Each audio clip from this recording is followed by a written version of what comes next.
使徒行传，使徒行传第1章。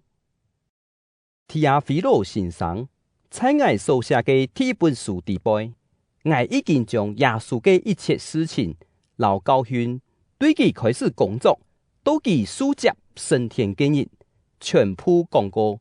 在升天以前，其通过圣灵指示，自家所见证的使徒很多事情。本人开始以后，40日中，其实对基督显现好多摆，用各种的方法证明自家很上上。其亲身本基督看到，又对基督讲论上帝国的事情。基督向下的事，其吩咐基督讲：唔好离开耶路撒冷，照我老二哋讲过嘅，爱定亚爸所应许嘅，约翰用水行洗礼，仲係几日以后，你就会领圣灵嘅洗礼。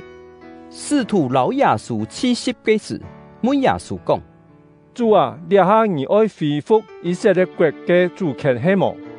耶稣老基督讲：时间老日期係亞爸做自家嘅權柄所聽嘅，唔係你哋嘅事，仲係聖靈臨到你哋嘅事，你哋會滿有能力，並會在耶路撒冷、猶太、撒瑪利亞全地，直到天涯海角，為我做見證。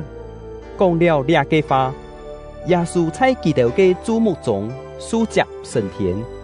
其升到雲淡過去，基督就看見唔到。其離開嘅時，基督注目望天，忽然有兩個着白衫嘅人企在基督順頭，講：加利利人啊，做乜嘅企在這位望天呢？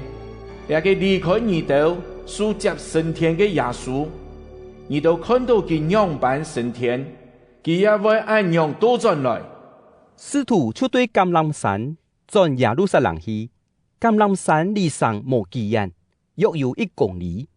一入上，基督就上所吃嘅樓檔，在嗰位有彼得、約翰、雅各、安德烈、腓力、多馬、巴多羅買、馬太、阿列腓嘅拉耶雅各、基進黨嘅西門、雅各嘅拉耶猶太。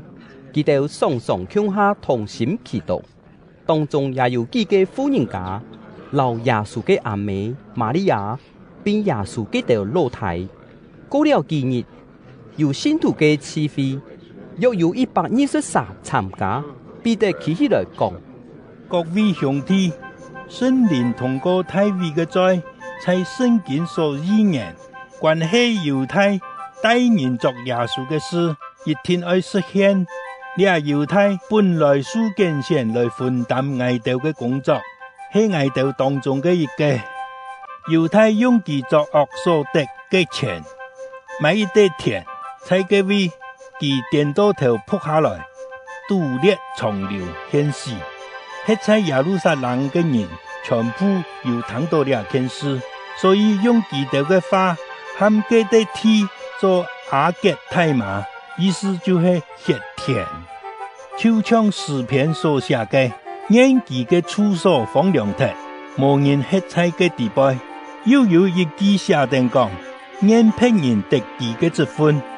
彼得繼續講，所以一定愛能愛揀選一個人加入外道，向下做主耶穌復活嘅見證人。人一定愛喺主耶穌在外道當中出入嘅事。對約翰行洗禮開始到耶穌書接升天了參時間，頭面老外道向下嘅人，因為按樣，大家推選兩個人，就是約瑟，片名巴撒巴，有很多猶士都馬提亞，佢哋祈禱講：主啊，你哋每一個人嘅心，求人指示外道，這兩沙當中。萬人係你所揀選，愛其接了使徒職分嘅，這職分猶太已經表達，到其應該去嘅所在咧。